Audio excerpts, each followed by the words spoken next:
At 30,000 feet, disrespect cuts deeper than the freezing air outside the cabin.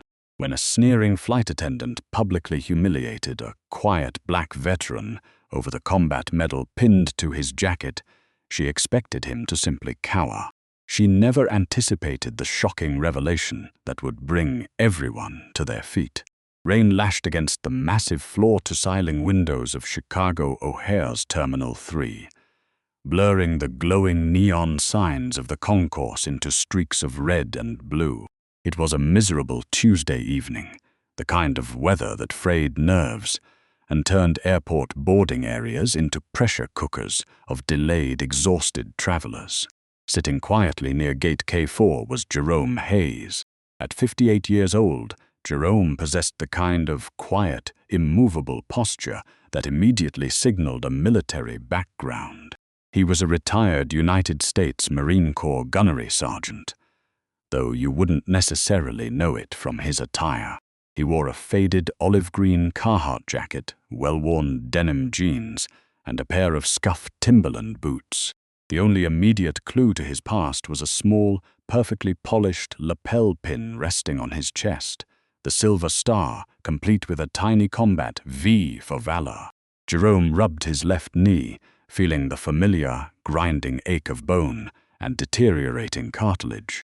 The damp weather always made the shrapnel wounds flare up, souvenirs from a hellish afternoon in Fallujah back in 2004. He was just trying to get home to Seattle to see his newly born granddaughter. He didn't want any fuss. He just wanted a window seat and a few hours of sleep. Now boarding all remaining passengers for Flight 482 to Seattle, the gate agent's voice crackled over the intercom, devoid of any warmth.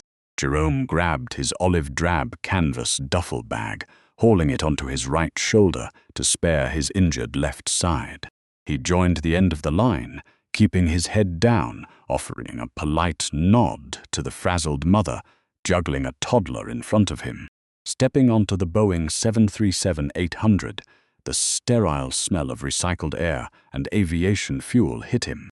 The aisle was a chaotic bottleneck of impatient passengers shoving oversized roller bags into undersized overhead bins. Standing near the front galley, arms crossed defensively over her crisp, navy blue corporate uniform, was Chelsea Hastings. Chelsea was the lead flight attendant, a woman who had spent 8 years perfectly cultivating an air of weaponized hospitality. Her blonde hair was pulled back into a severe, flawless bun, and her smile was a tightly coiled spring of passive aggression. She hated the Chicago to Seattle route. It was always full of tourists, tired families, and people she deemed beneath her carefully curated standards. Jerome finally made his way to row 14. He checked his boarding pass. Seat 14A, the window. Already seated in 14B was an older, elegantly dressed woman reading a hardcover novel, and in 14C sat a businessman aggressively typing on a Dell laptop. "Excuse me, ma'am." "Sir," Jerome muttered in his deep, gravelly voice, offering an apologetic smile. The businessman, a guy named Gary Walsh, huffed softly and pulled his knees back just enough for Jerome to squeeze past. Before Jerome could sit, he needed to stow his heavy canvas bag. He hoisted it up with his right arm, but the overhead bin was already a chaotic jigsaw puzzle of Samsonite hardshells and duty-free shopping bags. Jerome needed to use his left arm to push a leather briefcase aside to make room. As he raised his left arm, a sharp, white-hot spike of pain shot through his shoulder. He grimaced, his breath hitching, and the heavy canvas bag slipped an inch, bumping lightly against the plastic lip of the compartment. "Sir, you are holding up the line," a sharp, clipped voice rang out behind him. Jerome looked over his shoulder to see Chelsea standing there, her hands perched on her hips, her eyes sweeping over his faded jacket and scuffed boots with undisguised disdain. "My apologies, miss," Jerome said politely, trying to readjust his grip. "Just need to shift this bag over a fraction. My shoulder is a bit stiff today. If you can't lift your own luggage, it needs to be checked at the gate." Chelsea snapped loudly, her voice carrying over the ambient hum of the cabin. Several heads turned.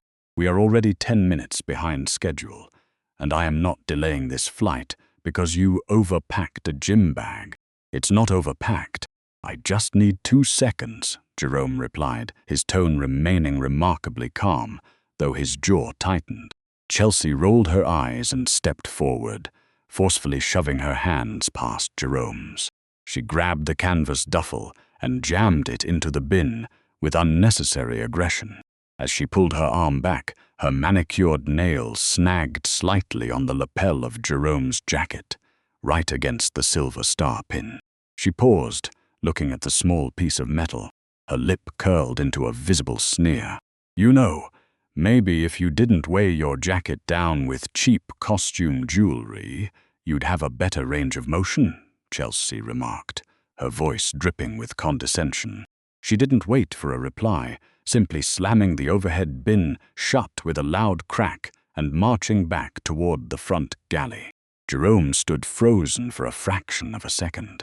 Costume jewelry. The words echoed in his ears. He looked down at the pin. It was the highest decoration for valor he had ever earned, awarded for pulling 3 of his bleeding Marines out of a burning Humvee under heavy machine gun fire. He had attended 2 funerals wearing this jewelry. He swallowed the lump of sudden, blinding indignation rising in his throat. "Breathe, Gunny," he told himself. "She doesn't know. Ignorance isn't an enemy, it's just a condition." Jerome slipped into his window seat, heavily favoring his good leg. As he buckled his seatbelt, the older woman in the middle seat leaned over. "I am so sorry about that," she whispered warmly. "Some people have completely forgotten their manners. I'm Eleanor, by the way. Eleanor Whitmore." "Jerome," he replied, offering a stiff but genuine smile. "It's all right, ma'am. I've been yelled at by far scarier people than her." Eleanor glanced at his chest. "That's a silver star, isn't it? My late husband was in the Navy, served in Vietnam. He always taught me how to recognize the important ones." Jerome's eyes softened. "Yes, ma'am, it is. Thank you for noticing." "Well, thank you for whatever you had to do to earn it," she said softly, patting his arm before returning to her book. For a moment, Jerome felt the tension bleed out of his muscles. But as the engines roared to life and the aircraft pushed back from the gate, he had no idea that Chelsea Hastings was far from finished with him. The Boeing 737 broke through the heavy Chicago cloud cover, leveling out into the smooth, blindingly bright stratosphere at 34,000 feet. The seatbelt chime dinged twice, signaling the flight attendants to begin their in-flight service. Jerome rested his head against the cool plastic of the window pane. The dull ache in his leg had morphed into a sharp, radiating, burning sensation, a clear sign that his neuropathy was flaring up. His doctor had prescribed gabapentin for times exactly like this. He reached under the seat in front of him, pulling a small orange pill bottle from his personal carry-on, but he needed water to wash it down. His mouth was completely dry from the recycled cabin air. He glanced down the aisle. The beverage cart was still several rows away, moving at a glacial pace. Chelsea was manning the front of the cart, loudly chatting with a junior flight attendant while haphazardly tossing bags of pretzels onto tray tables. The pain in his leg spiked, sending a tremor down his thigh. Jerome reached up and pressed the overhead call button. A soft chime echoed above him, and a small orange light illuminated. He waited. 5 minutes passed. 10 minutes. The cart crept closer, but Chelsea actively ignored the glowing light at row 14. When the cart finally pulled up parallel to Jerome's seat, Chelsea didn't even look at him. She turned a brilliant plastic smile toward Gary Walsh in the aisle seat.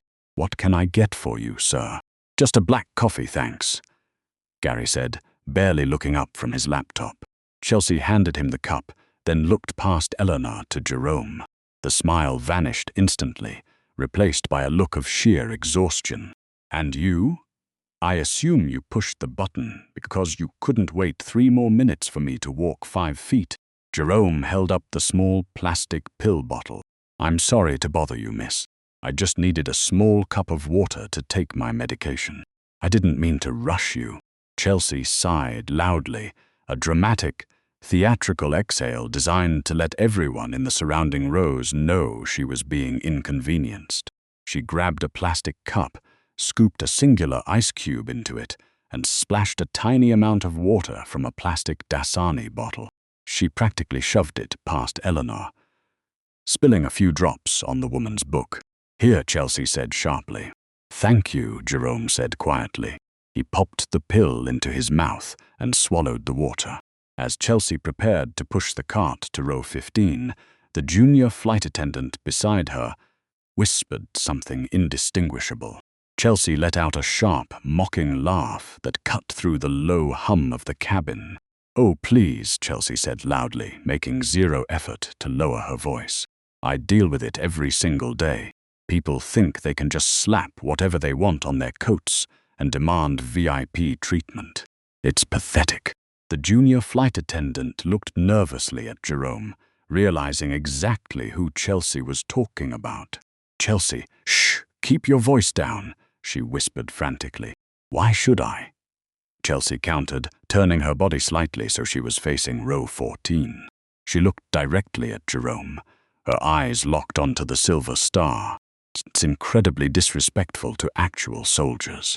Anyone can walk into a thrift shop or a military surplus store, spend $5 on a fake pin, and suddenly expect free upgrades, early boarding, and personal service at their beck and call.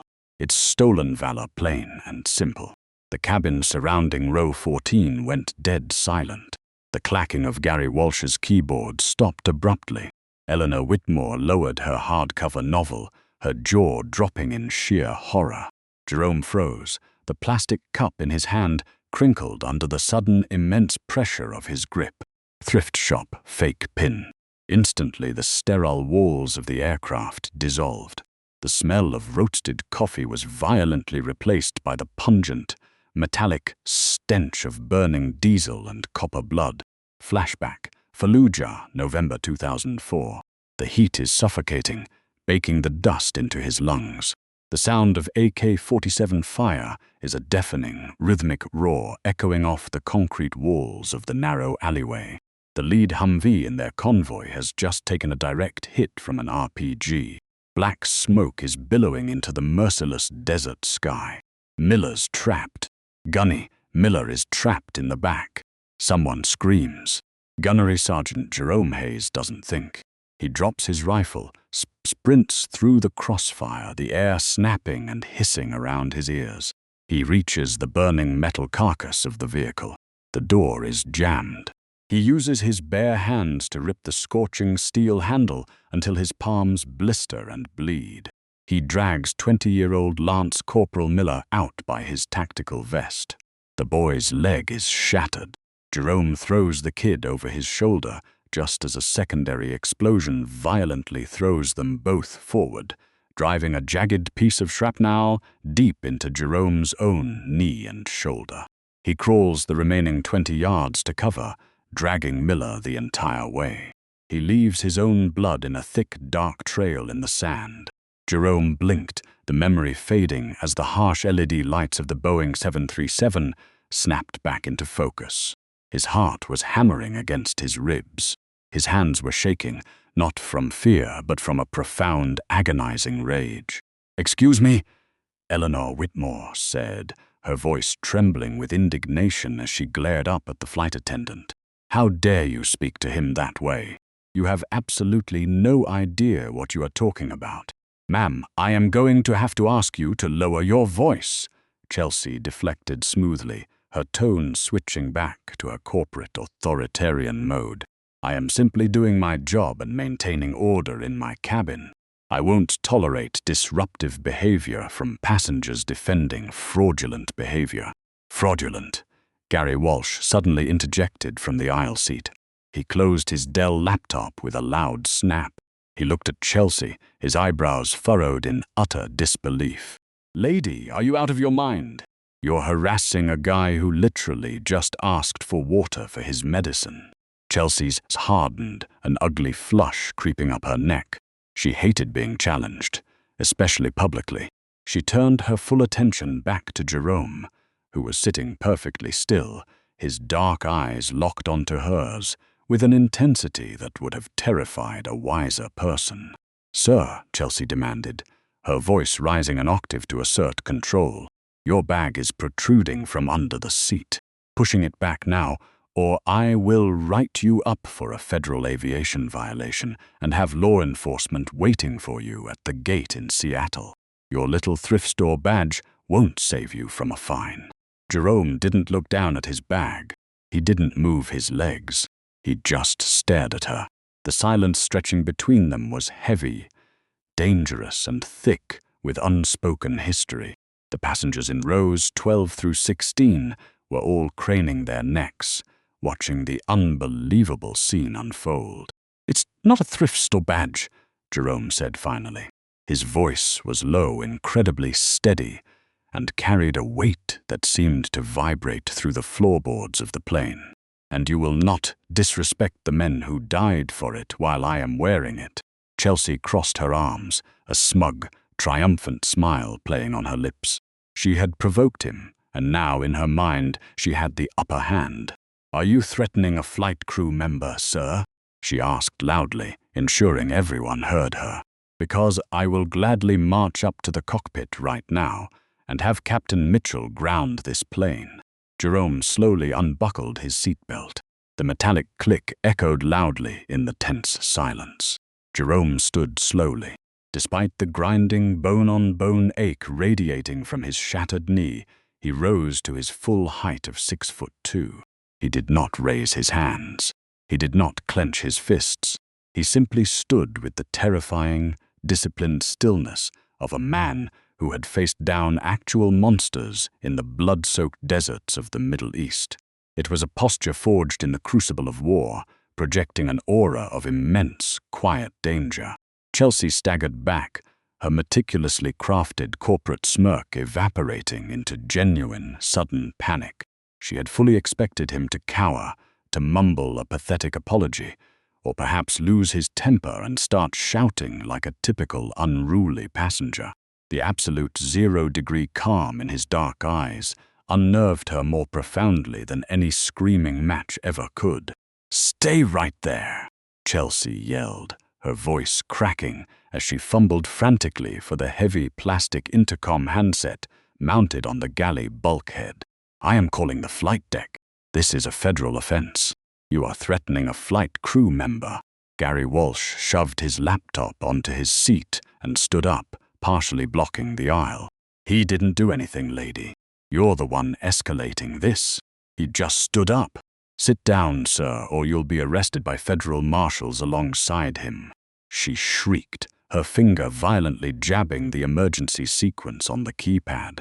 A harsh electronic buzzing sounded over the intercom. "Captain Mitchell, we have a level 2 threat in the main cabin. A passenger is aggressive, physically non-compliant, and threatening the crew. I need you out here right now." The cabin erupted into a chaotic symphony of outraged mutters and terrified whispers. Eleanor Whitmore was visibly shaking, clutching her hardcover book to her chest like a shield. "This is an absolute outrage," she kept repeating, her eyes darting between Jerome and the hysterical flight attendant. A tense, suffocating minute later, the heavy bulletproof reinforced cockpit door unlatched with a sharp electronic hiss. Captain Thomas Mitchell stepped into the narrow forward galley. He was a tall, broad-shouldered man in his late 50s with distinguished graying temples, wearing a crisp white shirt adorned with the 4 gold stripes of command on his epaulets. Mitchell carried himself with a no-nonsense, commanding presence that instantly silenced the murmurs rippling through the first few rows of the aircraft. "What exactly is the situation, Chelsea?" Captain Mitchell demanded, his sharp blue eyes sweeping the aisle, immediately assessing the threat level. "That man," Chelsea pointed a trembling, manicured finger at Jerome, playing the role of the terrified, victimized woman flawlessly. He refused to comply with basic baggage regulations. demanded VIP treatment. Because he bought some fake military medal at a pawn shop, and when I told him to sit down and follow the rules, he stood up to physically intimidate me. He's dangerous. Mitchell's jaw tightened. Disruptive passengers were the absolute bane of his existence, especially on these long-haul cross-country routes. He bypassed Chelsea entirely, striding purposefully down the narrow aisle toward row 14, projecting total authority. "Sir," Mitchell began, his tone firm, flat, and professional, "I am the captain of this aircraft. I need you to step out into the aisle. Keep your hands where I can see them. And hand me your government identification immediately." Jerome did not flinch. He did not argue. He stepped smoothly out of his row, slightly favoring his bad left leg, and reached calmly into his back pocket. He pulled out a worn leather wallet and handed his Washington state driver's license to the captain. Mitchell looked at the plastic ID card. "Jerome Hayes," he read aloud, his voice carrying over the hum of the engines. He looked up at Jerome's face, studying the sharp, weathered jawline, the deep-set, tired eyes, and the small, faded crescent scar crossing his left brow. Then Mitchell's gaze dropped lower, landing on the faded, olive-green canvas jacket. He saw the small silver star with the bronze V for valor pinned precisely to the lapel. Captain Mitchell froze completely. The authoritative, professional anger melted from his features in an instant, replaced by a look of sudden, total shock. He looked back down at the ID card, his thumb tracing the name, then looked back up at Jerome's scarred face. "Hayes," Mitchell whispered, the color draining rapidly from his cheeks. "Gunnery Sergeant Jerome Hayes, 1st Battalion, 8th Marines. Operation Phantom Fury." Jerome's heavy brow furrowed in deep confusion. He studied the airline captain's face, searching through 2 decades of painful memories, filtering through the dust, the smoke, and the chaos of combat. "Do I know you, Captain?" Mitchell took a deep, shuddering breath, his chest heaving as the sterile environment of the Boeing 737 seemed to fall away around them. November 12, 2004. The Battle of Fallujah. You called in a medical evacuation under heavy enemy fire for a wounded lance corporal named Miller. The landing zone was declared too hot by command. General James N. Mattis himself had restricted airspace due to RPG fire. Battalion ordered the birds to wave off and leave you behind. Jerome's breath hitched in his throat. His hands, previously steady as stone, developed a microscopic tremor. They waved off. But one pilot broke protocol and came in through the smoke anyway. A CH-46 Sea Knight, callsign Pedro 4. Captain Mitchell's eyes filled with sudden, unexpected tears, the professional facade completely crumbling. "I was the pilot of Pedro 4. I'm Tommy Mitchell. I watched you carry that boy through a solid wall of DSK machine gun fire. I watched you take heavy shrapnel to the knee and shoulder, and you still didn't drop him. We loaded you both onto my bird, while the insurgents were shooting my fuselage to absolute pieces.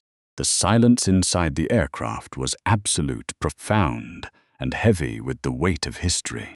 Even the steady, roaring drone of the jet engines seemed to fade entirely into the background. Chelsea stood frozen by the aluminum beverage cart, her mouth hanging open, the haughty color completely washing out of her face, leaving her looking sickly and pale. "Captain, what on earth are you talking about?" Mitchell turned his head slowly, his eyes locking onto his lead flight attendant. The look of sheer, unadulterated disgust radiating from his face made Chelsea instinctively shrink back against the overhead plastic bins. "You called this man a fraud." Mitchell's voice was deadly quiet, but it carried a terrifying, razor-sharp authority that echoed through the eerily silent cabin. "You accused him of buying a medal at a thrift shop." He. The pin. It violated uniform policy. Chelsea stammered incoherently, frantically searching for a bureaucratic excuse that had utterly vanished into thin air. "That pin," Mitchell said, raising his voice so that every single passenger from row 1 all the way back to row 30 could hear him with crystal clarity, is the Silver Star. It is the third highest military decoration in the United States Armed Forces, awarded exclusively for extreme gallantry in action against an armed enemy of the United States. He turned away from the trembling flight attendant to address the entire cabin. 22 years ago, during the bloodiest urban combat since Vietnam, Gunnery Sergeant Jerome Hayes ran directly into a deadly enemy ambush to save a trapped Marine in a burning Humvee. He did it with zero cover, taking severe, life-altering wounds in the process. I know this for an absolute, undeniable fact, ladies and gentlemen, because I was the Medevac pilot who flew him out of that hellscape. He bled all over the floor of my helicopter, and he violently refused morphine until his younger Marine was treated first. A collective gasp rippled through the crowded rows of the fuselage. Eleanor Whitmore covered her mouth with both hands, hot tears spilling freely over her cheeks.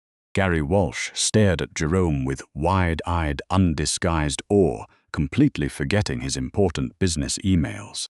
Captain Mitchell turned his furious gaze back to Chelsea. "And you have the audacity to disrespect him, harass him, and threaten him with federal marshals on my aircraft. Captain, please, I was just following standard operating procedure. You are officially stripped of all duties for the remainder of this flight," Mitchell snapped, cutting her off with brutal efficiency. "Go to the aft jump seat right now. Sit down, strap in, and do not speak a single word to another passenger. When we land in Seattle, I will personally be filing a comprehensive incident report directly to the corporate vice president of in-flight operations. You will be incredibly lucky if you are ever allowed to serve stale peanuts on a regional puddle jumper again. Now move." Chelsea burst into hysterical tears, the sudden violent collapse of her arrogant facade complete and absolute. She did not argue. Humiliated, completely dismantled, and stripped of all her petty authority, she turned and fled down the long, narrow aisle toward the back of the plane, keeping her eyes glued to the carpet to avoid the furious, disgusted glares of the passengers she passed. Mitchell turned back to Jerome, who was standing quietly, clearly overwhelmed by the sudden, massive turn of events. The captain straightened his posture, brought his heels together with a sharp click, and rendered a crisp textbook military salute. "Gunny, it is the honor of a lifetime to finally shake your hand." Jerome slowly raised his arm, fighting the stiffness in his shoulder, and returned the salute. He then reached out, gripping Mitchell's hand with immense, crushing strength. "Thank you for coming back for us, Tommy. You saved our lives that day. You saved Miller's life." "I just drove the flying bus," Mitchell smiled warmly, his eyes crinkling at the corners. Then he gestured toward the front of the plane, past the curtain dividing the classes. "We have an empty seat in first class, row 2A. Lots of extra legroom for that bad knee of yours. Grab your bag, Gunny." Before Jerome could even reach his good arm up to the overhead bin, Gary Walsh was already completely out of his seat. "I got it, sir," the businessman said softly, treating the heavy canvas duffel as if it were made of solid, fragile glass, carefully pulling it down and handing it over.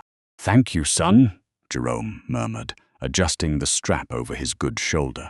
As Jerome stepped fully into the aisle to follow Captain Mitchell toward the front of the aircraft, Eleanor Whitmore stood up. She didn't say a single word. She just stood there in the cramped space in front of her seat, looking at Jerome with profound, unshakable respect, and began to clap her hands together. Gary Walsh immediately stood next, applauding loudly. Then the sarcastic teenager in row 15 stood up. Then the exhausted mother with the toddler in row 12 rose to her feet. One by one, row by row, the passengers of Flight 482 rose from their seats. The sound of applause started as a scattered, hesitant ripple, and quickly swelled into a deafening, roaring ovation, that completely drowned out the ambient noise of the massive jet engines. People leaned out into the center aisle, clapping furiously, wiping tears from their faces, and nodding their profound, silent thanks to the quiet, unassuming man in the faded Carhartt jacket. Jerome Hayes, a man who had spent his entire civilian life actively avoiding the spotlight and burying his ghosts, felt a sudden, massive tightness in his throat. He paused right at the curtain dividing the cabins, turned back to look at the sea of standing people, and gave a small, deeply humble nod of acknowledgement. True justice had finally been served at 30,000 feet, and the hero, who had never asked for a single thing, finally received the monumental respect he had earned a lifetime ago. This unbelievable story proves that true heroes walk among us every single day, often hiding in plain sight. Arrogance and disrespect will eventually meet their match, and true honor will always command the ultimate respect. Did you expect that massive twist with the pilot? Let us know your thoughts on Captain Mitchell's incredible response in the comments below. If this powerful story of justice moved you, please hit that like button, share this video with your friends, and subscribe for more amazing real-life stories.